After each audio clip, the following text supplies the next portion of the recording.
On behalf of DMTC as the host of this event, I'd like to acknowledge the traditional owners of the land in which we work, the Wurundjeri people of the Kulin Nation, and pay my respects to their elders past, present and emerging. As this is a national event, I'd like to extend that acknowledgement and respect to the traditional custodians of the country throughout Australia, to their proud and continuing connection to land, water and culture.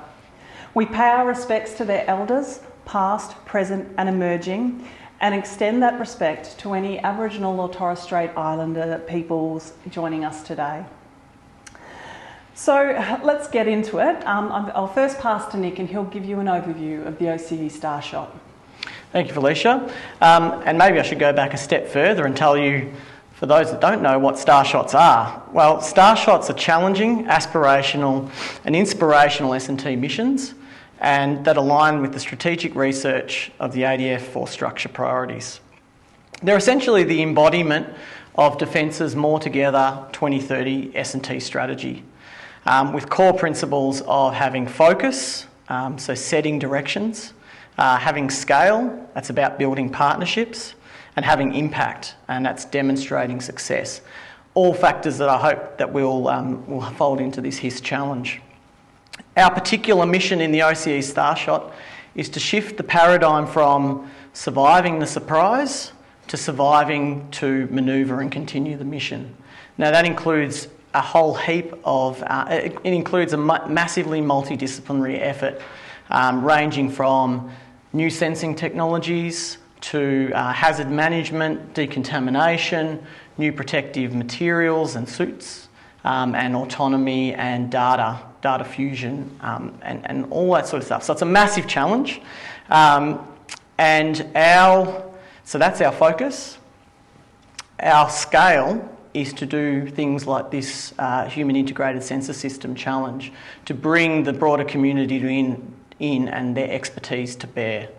And the impact is that, as you'll see as we present this RFP today, you'll see that there is a clear want to demonstrate success and to show measurable outcomes from these programs. Next slide, please. So OCE in its initial aiming points are these two systems. So the active collaborative CBRN environment sense and sense making system, with an ambition of going from a few handful of sensors to hundreds or perhaps thousands of sensors, probing the environment for threats and then reporting that back in an integrated manner to the warfighter.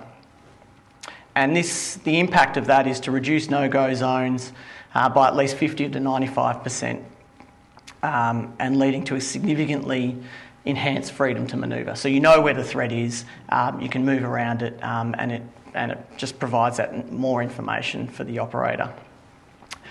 But the subject of today's presentation is really about the Human Integrated Sensor System.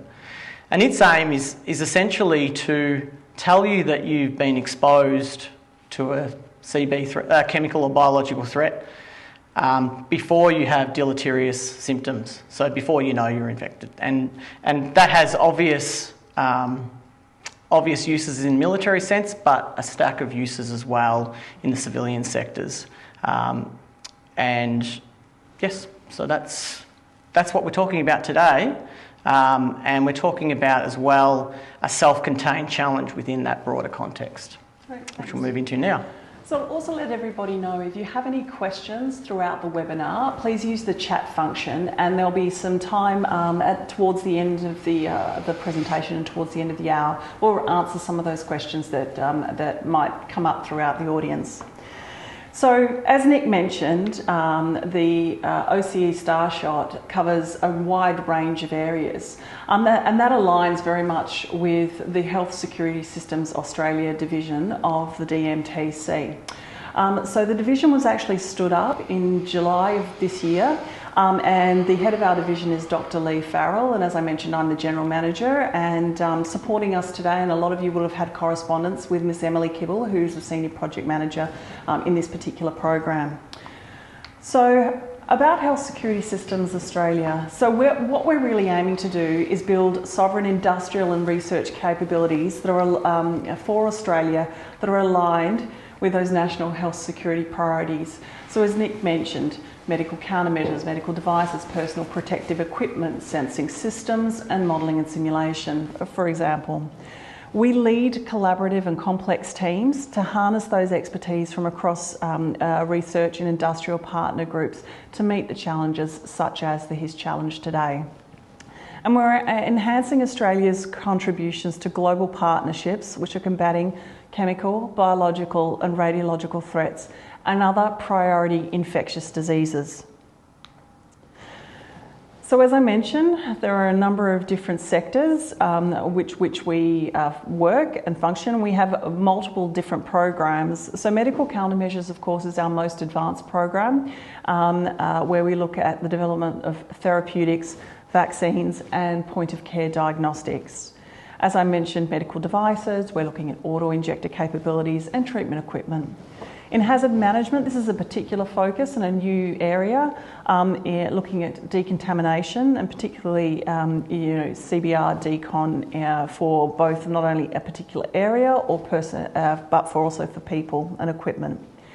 In modelling and simulation, we're focused on epidemiological modelling, CBR and dispersion modelling, and health and economic modelling and how that partners into some of the responses that we've seen, particularly around COVID-19.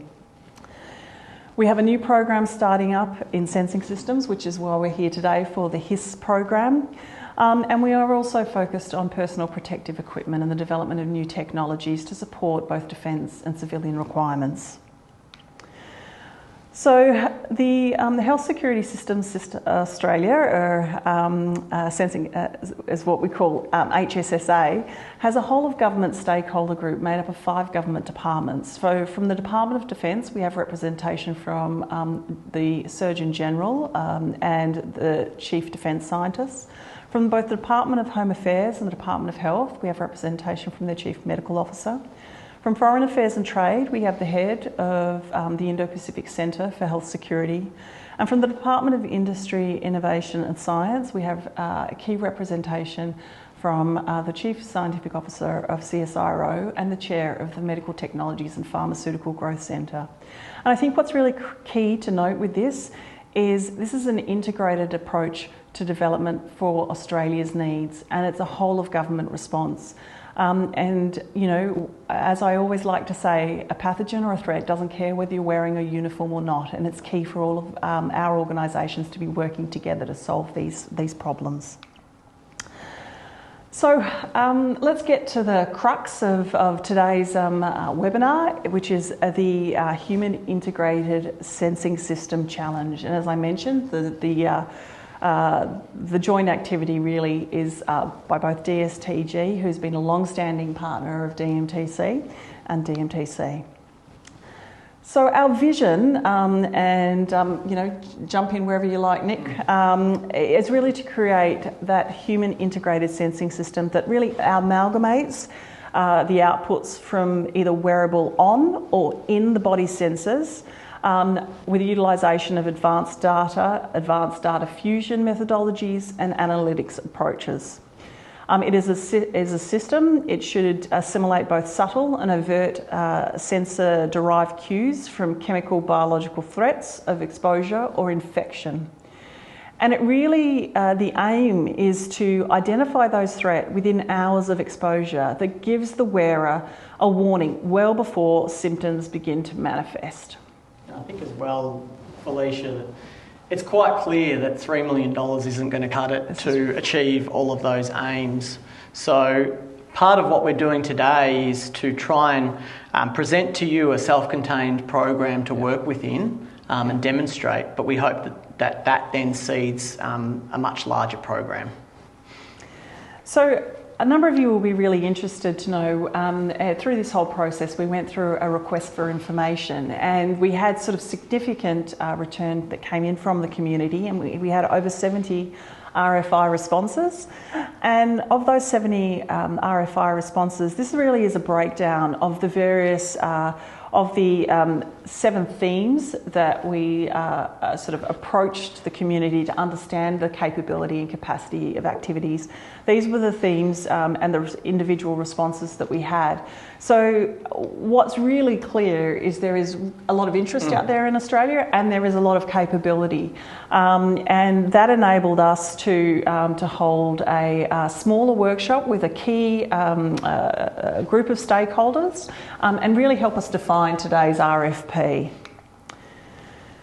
So, as I mentioned, that the outcomes of that RFI enabled us to really have a look across the market, and also enable us to hold those workshops and enable the release of a more focused RFP. And we'll have a little bit more information about that and the requirements associated with the RFP a little bit later on. And as you know, as Nick's mentioned, we're really we've partnered here to seed, and this is key, seed a self-contained program of work that will advance this human integrated sensing system concept, while setting that foundation to something that may build and be envisioned to be a fully fledged capability that can be integrated into service.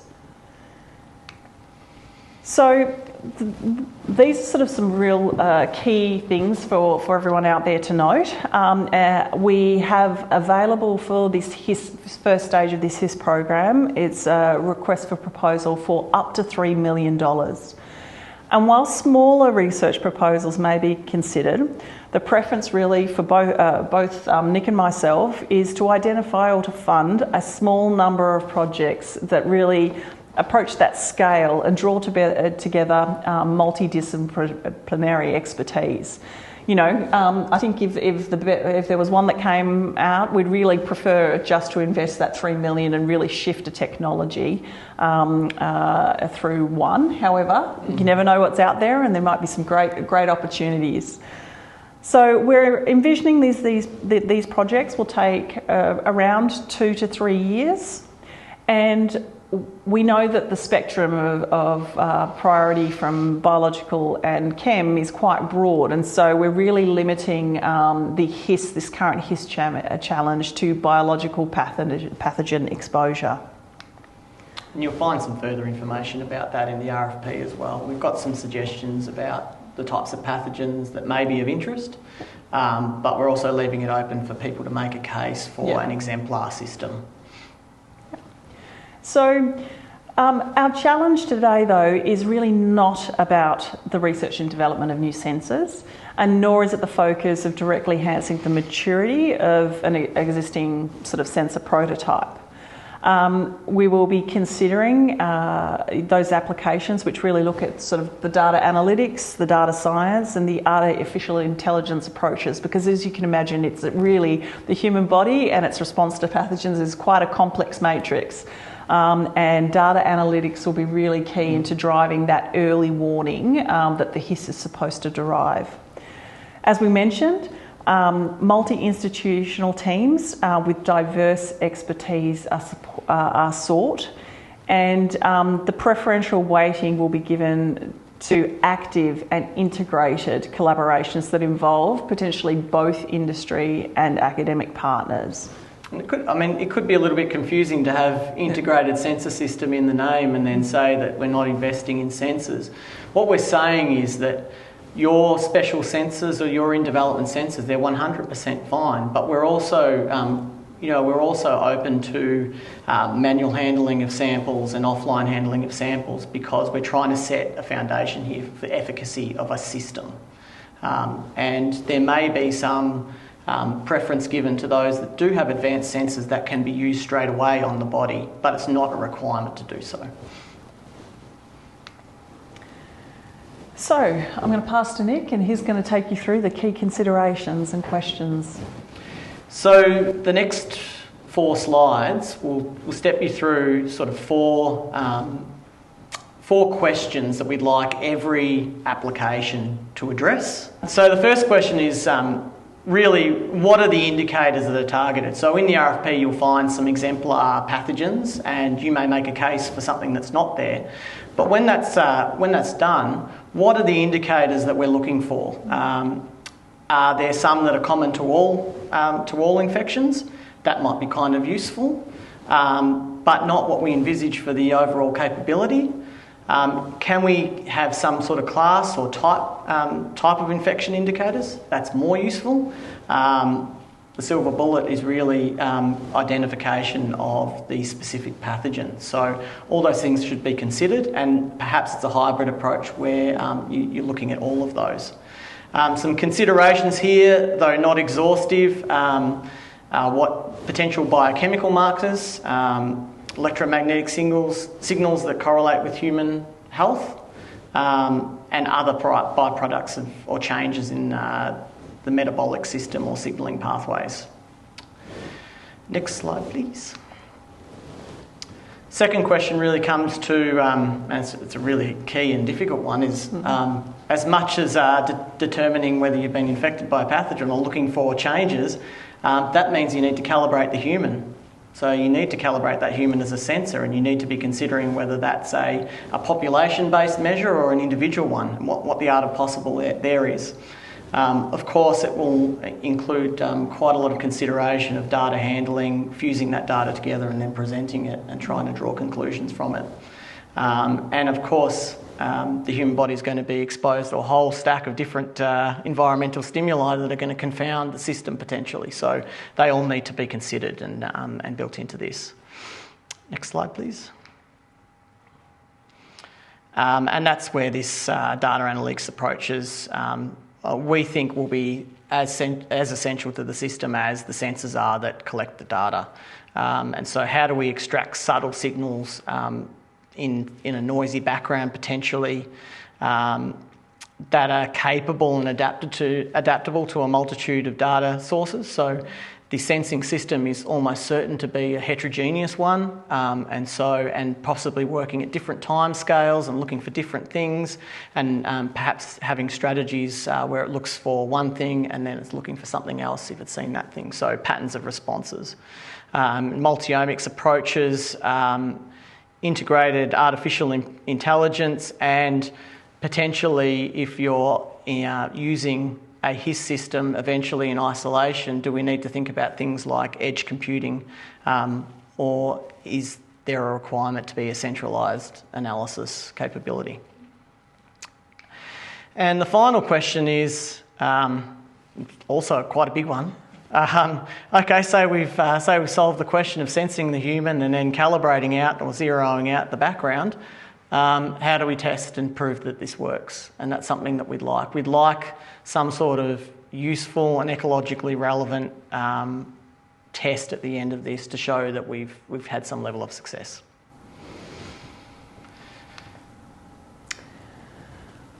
So I'll continue on, why not? So they're the four questions that we want everyone to consider, and a bit more information in the RFP as well, and of course we'll have questions after this. A level above that is we'd like people to respond to the RFP along one of these following three themes.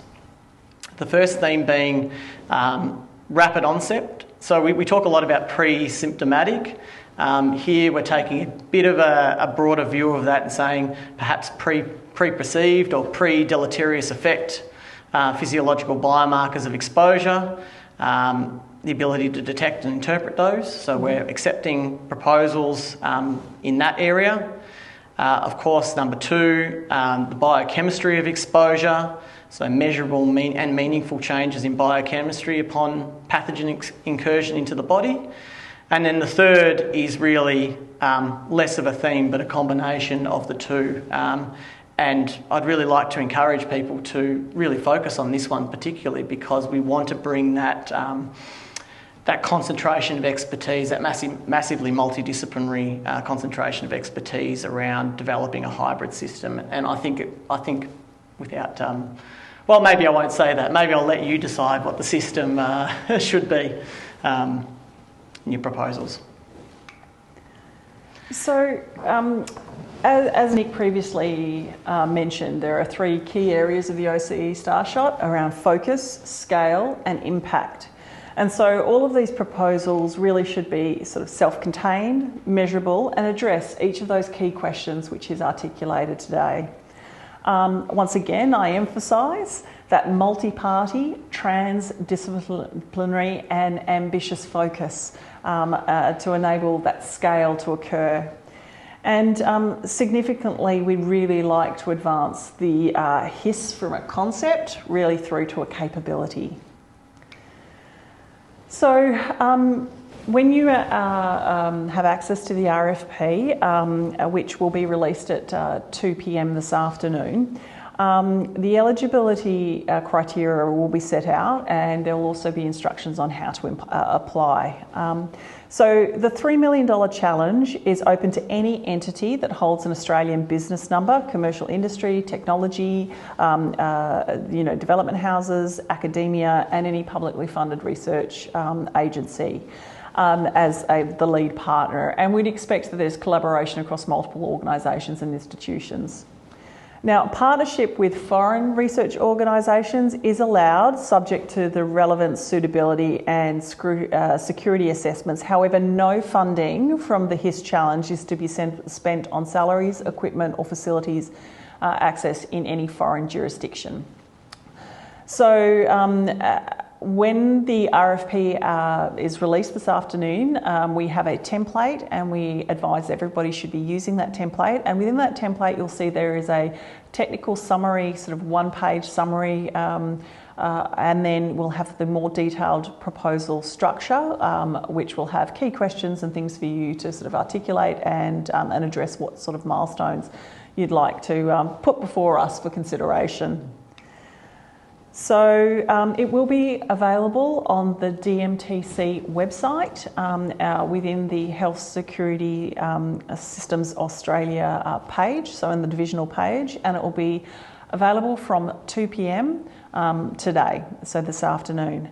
So what I'm going to do now is open up to questions and see if we have any questions from the audience out there. I see we have one here already that came in just at the start of the presentation, Felicia, and that's around will this presentation be made available afterwards? Absolutely. So it'll be put up on the DMTC website and other sort of social media that our comms team have access to. And pending a security review from my work, given I'm a defence worker, what we'll do as an alternative, if that's not the case, is that there will be a FAQ, and that will be maintained throughout the process here. So as questions come in, we'll make sure the whole community knows that. And we may make the slides available, although there's a stack more information in the RFP. That's correct. And I make the assumption as well that everyone that's on this call will also get the RFP sent to their inbox based upon the details we have. Yep. When is the submission deadline? I actually thought we had this in the slide deck, but it obviously didn't make it. The submission deadline is the 17th of December. We took a bit of a straw poll when we released this, and the mood in the environment was everyone wanted to go on leave over Christmas, so we're being nice to you and we'll get it in before Christmas.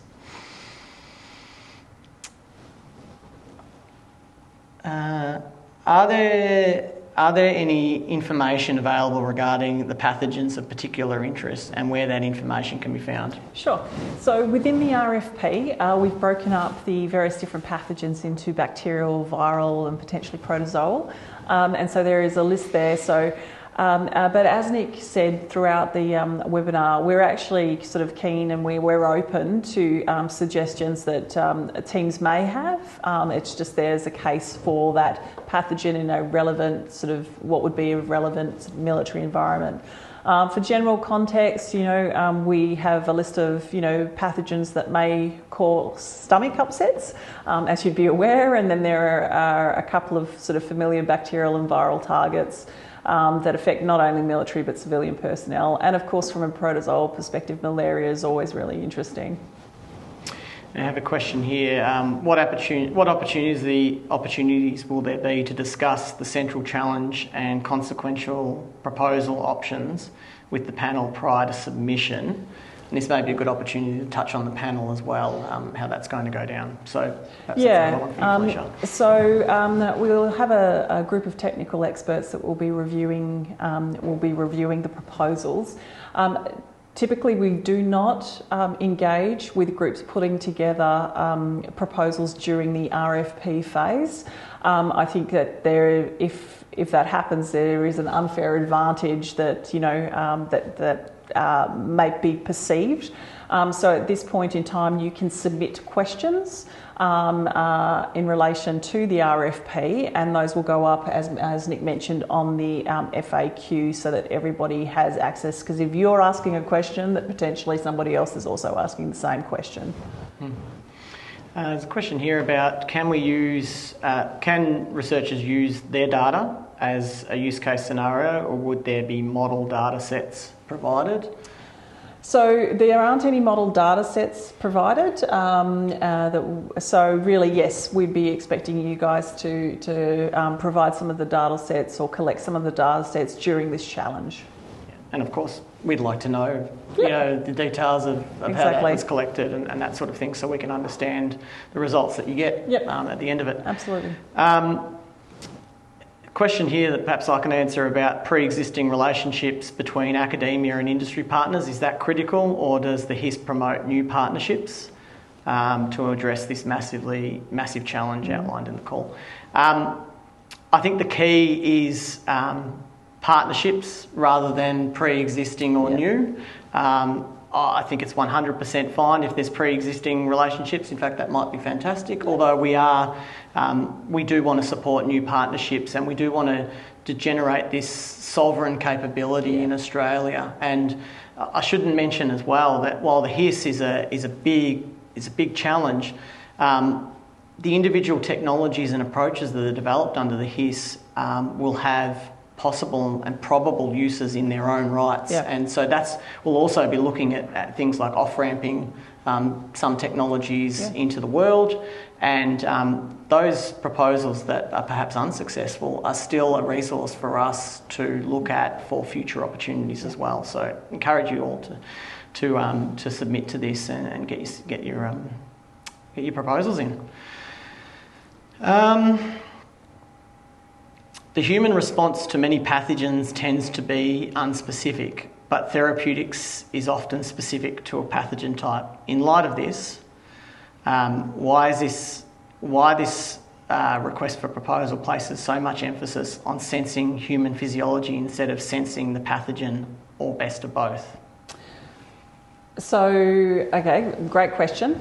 So it could be the best of both. The point here of the HIS challenge is really about on or in the human. And so whether or not you can actually detect the broken down components of the pathogen circulating within the human, or the actual response or the immunological response that the human makes to that particular pathogen, we really leave it open to you. So what is the best approach to detect a specific pathogen, or at least, is it a bacterial or a viral infection that would give us an early indicator of what may need to be, what may need to change sort of an operational requirement. Yeah, we had quite a bit of feedback that possibly a hybrid system may be the best way to go, because there's some quite rapid onset indicators that you can pick up from physiological health measures, possibly. So we leave it open. Is there a deadline for asking the FAQs? Perhaps we can make this up on the spot. We haven't set a deadline. Honestly, you can ask FAQs up to the day of submission. It's just whether or not you're actually going to get a response on the day of submission. So no, you can ask those questions any time between now and the day of submission. Is there a requirement on the partner? Should the partner be from defence? I can possibly... no, there's not. No. We're not placing a requirement on the partner. We've had a bit of an emphasis on industry and academic partnership. The reason behind that is because of that third focus, scale and impact. We want to pull things into capability, and the best way to do that rapidly is for an industry partner to see a market that's defence, but possibly elsewhere as well, and to pull that through. But we are very open to university partnerships. But what we want to do is just not single institution ones. Yep. In terms of a defence partner, not required.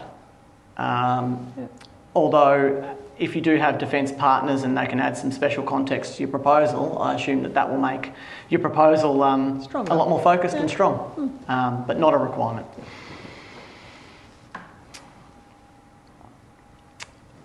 Are there successful examples of this technology scope being used anywhere else in the world? I think we're very successful in environmental sensing, and I think this is why this is a challenge. I think that there are organisations out there that have been starting to do work in this space, but not specifically focused on a military or a pathogen that may sort of affect an operational environment. I know that there's work done on sensors at the moment looking at, diagnosing various different sort of chemical changes that might be indicators of cancer or diabetes. But this particular challenge is unique, and we understand that, and we understand that it's complex. So we're really keen to see what innovative people are out there in the community that could potentially help us address this challenge. And I'm a big believer in if people have heard of the Hallmeyer Catechism, and one of the questions that you should always ask yourself is what the competing technologies are. And so we would expect that respondents to this RFP do some of that checking, and I'll make one easy for you. Perhaps one to look for is the RATE program, which is a collaboration between the US DoD and Philips, looking at a whole stack of health data collected at hospitals from health wearables and hospital-based measurements, and then running that through AI programs. So have a look at that, and we're aware of it, and we want unique capability out of this. So we don't want to be just reinventing the wheel with $3 million, what perhaps some other agencies are doing with an order of magnitude more. So that's the key element of it. What is the value proposition for a foreign entity to contribute to the project? Can their costs be reimbursed in some way or form? So from the investment funds that we've received from the Commonwealth, they cannot be provided to an overseas entity. The point of the program really is about building sovereign capability. So I suppose it comes down to what is it that they are specifically bringing which is unique, and I think that really that'll be a decision between both DSTG and DMTC on how potentially technology licensing agreements may be arranged at a later stage if that was a decision. And depending on where they're from, there's quite a few bilateral arrangements between Defence and other international agencies. So it may actually present an opportunity for some sort of bilateral program or something like that in the future. Yeah. If awarded, must the investigators obtain baseline security clearance? My feel is not on awarding of the program, but we tend this to be sort of an unclassified program. So and that goes to possibly another question that might come in the FAQ. Can we publish our results? Yes. Nothing here is being shared that's secret. And if and when we need to go to a higher level, that will be in negotiation with the winners of the award. Yeah. And look, I'll also just sort of state there, DSTG is really encouraging particularly academic institutions to become members of the DISP program. So that's the Defence Information Security Program, and a lot of the academic institutions are already, you can check with your business development people are going through that process of getting DISP accreditation.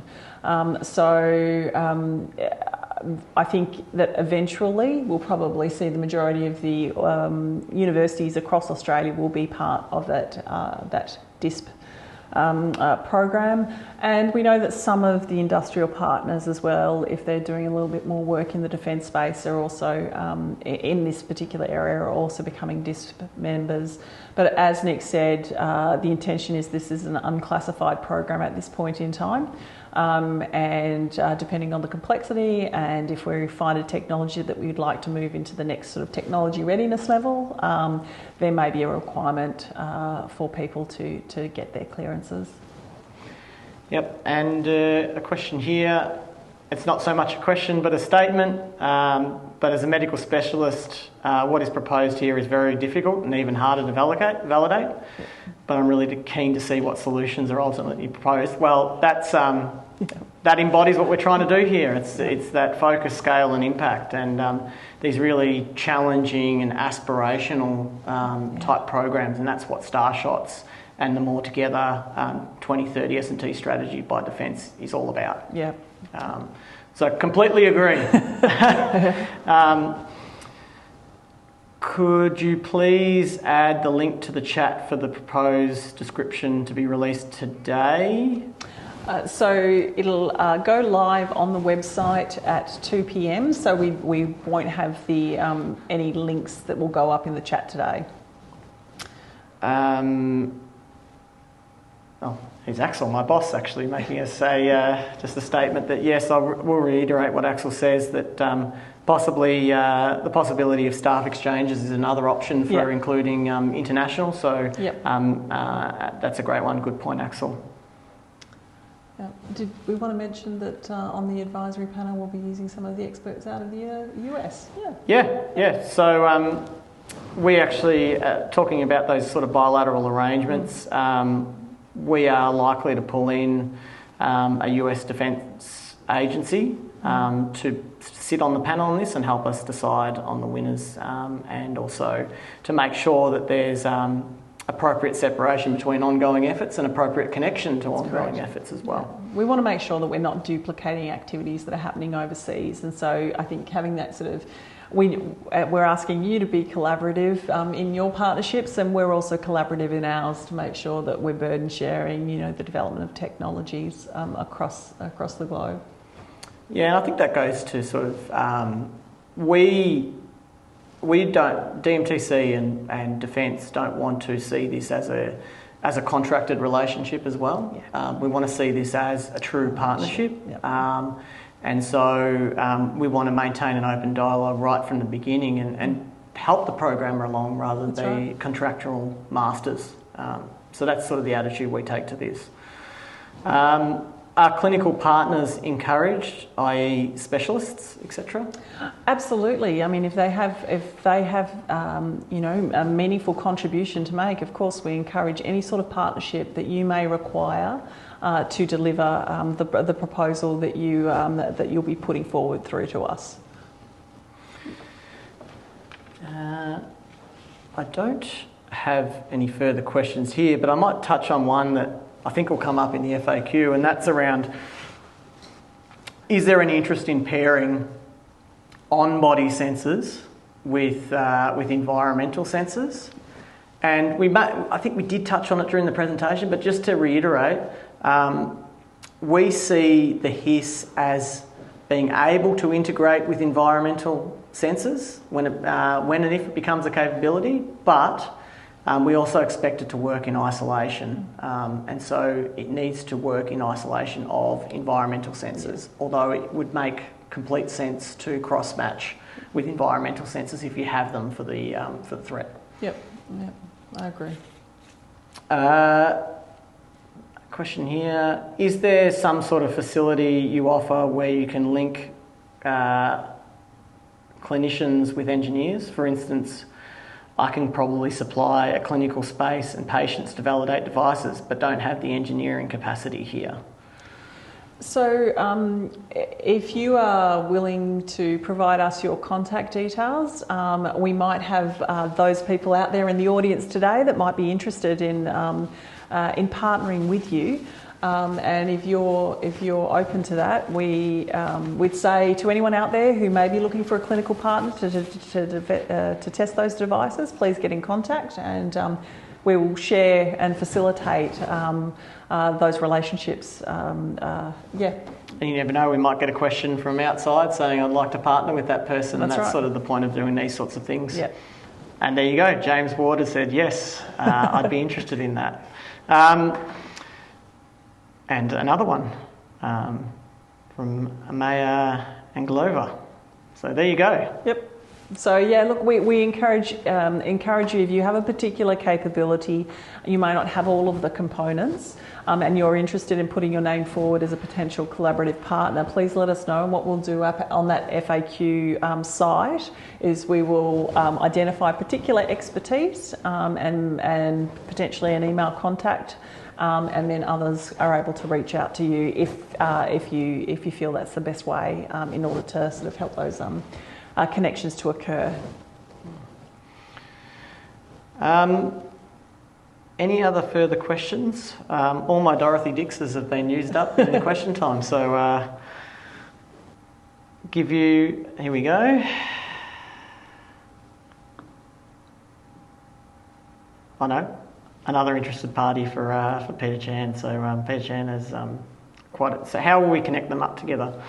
Yeah, so I think if you're interested, as I said, what we'll do is we'll put on the HSSA website, specifically for HIS, we'll put a list of organisations and specific capabilities that they may have, and then we'd say to any of you out there that are interested in partnering with those particular capabilities to let us know, and then we can facilitate direct email contact between those organisations and the capability that you may be looking for. And Axel has a comment here that I'll just read out. Maybe worthwhile to mention that in defence, we differentiate between detection, identification and monitoring of threats. The HIS can detect, identify or monitor, or all of those. Yeah. All are useful. Yeah. So that's a great point. Thank you, Axel. I just wanted to mention that because the problem of doing everything just in or on the human, just for people to be aware that knowing that there is a threat is already very useful as well. While if we combine with environmental sensing, for instance, there's various different degrees of quality of the whole sensor system, and different utilizations of the system in a defense context. And if people want to discuss this with us, most welcome throughout the next 6 weeks or so before they send off their RFP response. Thanks, Axel. Are there any more questions that have come through? There is not, just lots of exchanges of contact details for Peter. So I think he's come out of this the best today. That's great. So look, if we haven't got any further questions, we'll give you 15 minutes back in your day. And thank you to all of you for joining us today. As I mentioned, we're very encouraging of any questions that you might have. And as we mentioned, at 2 p.m. today, we'll be releasing the RFP for your review. And please don't hesitate to get in contact if you have any questions. Yeah, this is pretty exciting, everyone. Looking forward to seeing what you bring to the table and partnering with you in the very, very near future. Thank you. See you later. Thank you all.